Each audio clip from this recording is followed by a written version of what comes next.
पुण्याच्या चाकणमध्ये गॅस सिलेंडरसाठी नागरिकांनी रांगा लावल्याचं दिसतंय। ऑनलाईन बुकिंग केली आहे, मात्र वेळेत सिलेंडर मिळत नाहीये, त्यामुळे नागरिकांना नाहक त्रास सहन करावा लागतोय।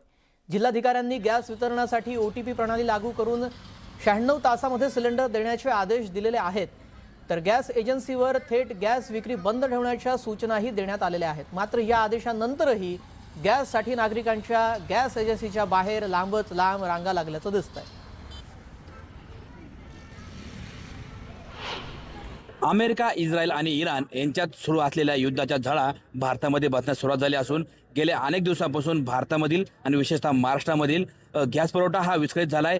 खरं तर व्यावसायिक गॅस पुरवठा थांबवण्यात आला होता आणि घरगुती गॅस पुरवठा जो आहे हा व्यवस्थित देण्यात येईल असं सरकारने जाहीर केलं होतं। मात्र जे घरगुती नागरिक आहेत, घरगुती गॅस पुरवठावाले, यांना कुठेतरी भीती होती आपल्याला गॅस मिळतो का नाही मिळतो, त्यामुळे हे नागरिक अक्षरशः यांनी गॅस वितरण केंद्राबाहेर गर्दी केलेली आपल्याला काही दिवसांपासून पाहायला मिळाली। आणि ही गॅस वितरण केंद्रांबाहेर ही गर्दी होऊ नये यासाठी प्रशासनाने खबरदारी घेताना पुण्याचे जे जिल्हाधिकारी आहेत, त्या जिल्हाधिकारी यांनी नुकताच आदेश काढलाय की कुणीही वितरण केंद्राबाहेर गर्दी करू नये, ऑनलाईन पद्धतीने गॅस बुक करावा आणि ओटीपी आल्यानंतर संबंधित गॅस ग्राहकाला 96 तासाच्या आतमध्ये गॅस पुरवठा करण्याची सूचना ह्या गॅस वितरकांना दिल्यात। आपण या ठिकाणी पाहू शकताय, आपण आता चाकण शहरामध्ये आहोत।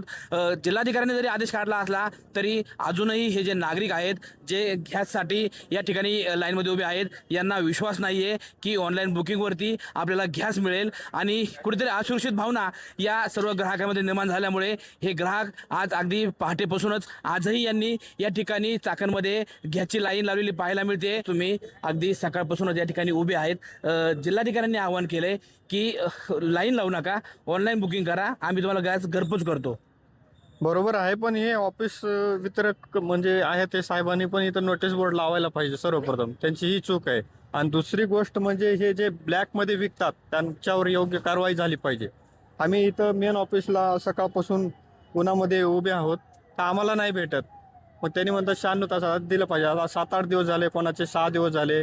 मग होम डिलिव्हरी व्हायला पाहिजे, कॉल लावलं तर कॉल उचलत नाहीत, अशी भयानक परिस्थिती आहे सर सध्या तरी। 4 दिवस झाले बुकिंग करून ठेवला सिलेंडर घरपोच नाही आलं। इथं नंबर लावून बसलं तर येईना, सांगितलं ऑनलाईन घरपोच येणार। इथं एक बी कर्मचारी नाही, निदान आम्हाला सांगायचं का गॅस येणार नाही, काय येणार नाही, कोणी आहे की? इथं बघा लॉक लावेले, इथं नंबर लावून बसले, आम्ही काय करणार आहे तुम्हीच सांगा। काय परिस्थिती तुमची? गॅस पूर्ण संपला आहे की एक्स्ट्राचा सिलेंडर भरताय?